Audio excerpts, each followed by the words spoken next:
Ang bulog sa tubig may pagka-blue. Sa katinaw oh. Duha ka buslot kini. Og tuwa dito is tumoy. May pagka-blue nga perting bugnawag is tubig. Naata mismo sa pinakababa sa tinubdan sa tubig. Natabang. Pwede kita yung mainom. Wala disturbo way samok. Libre kini.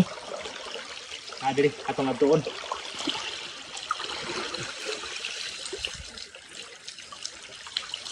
Tabang nga ka is tubig. Mainom kayo.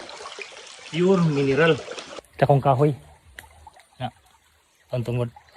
Onya sa akong tiilan kining bulungag naa diri ang bulog sa kusog ng tubig. Dala. So kayo. Nahuslag lang gini sa paglinog to na. Agis linog. Naharos may na lang gani kay wa gid matakubi diri ang tinubdan sa tubig. Kay kung natakuban pa ni malargog yung kabuni. Talagsaon ra kaayo ang mga tinubdan nga susama ni ini. Naa sa ilawom sa dakong punuan sa kahoy. Ang gamot ni Kuya Nap unya sa ubusan ang tubig nga pwedeng tinawa. Gasa o grasya. Pagkaswerte kayo sa lungsod sa Tabuilan nga dunay ingon ani. Tabang og presko nga bugnaw nga tubig nga pure mineral ug anaa kini siya mahimutang sa tago nga lugar ubos sa kabungturan nga puno sa kakahuyan. Bungon Spring, lungsod sa Tabuilan.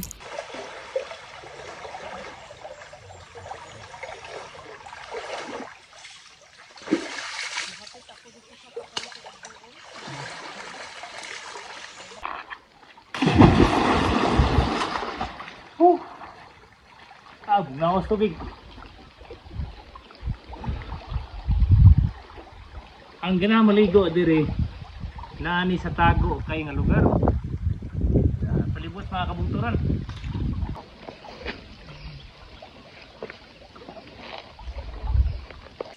'87. 1987 ka na sugod pamuyo diri? Mo'y pagsugod ko diri uma. Nindot po andre no linaw ay samok. Oo, pati ayuhan. So diri. Pero wa kay kuryente diha. Kaya nindot kay tubig Nag-blue siya sa katinaw. Wag ko kita sagbot nga na imulas mo sagbot. Pamanggawas lagi ka tinubdan. Di ka dito sa wag. Grabe ning Tabuilan daghan tubig tinubdan. Kiniram sa dapita diri. Oo kaya. Kani kanang bungon. Oh, kining gumbang. Gumbang. Oh, mura ni ha. Liki. Mura ni tubig din ni Kantakuyan. Upat. Oh, katakuyan. Oh, upat. Oh. Pastilan daghan tinubdan. Dinhira po ni sila dinhi sa laing kuan barangay wala na. Basta ka nang bukid dia po. Why tinubdan? Wag ni tinubdan gani bukaw. Nagpundok lagi no? Nagpundok ang tinubdan kay ang gumbang, bungon. O nagduol ra gud. Kantakuyan, liki nagduol ra gini sila.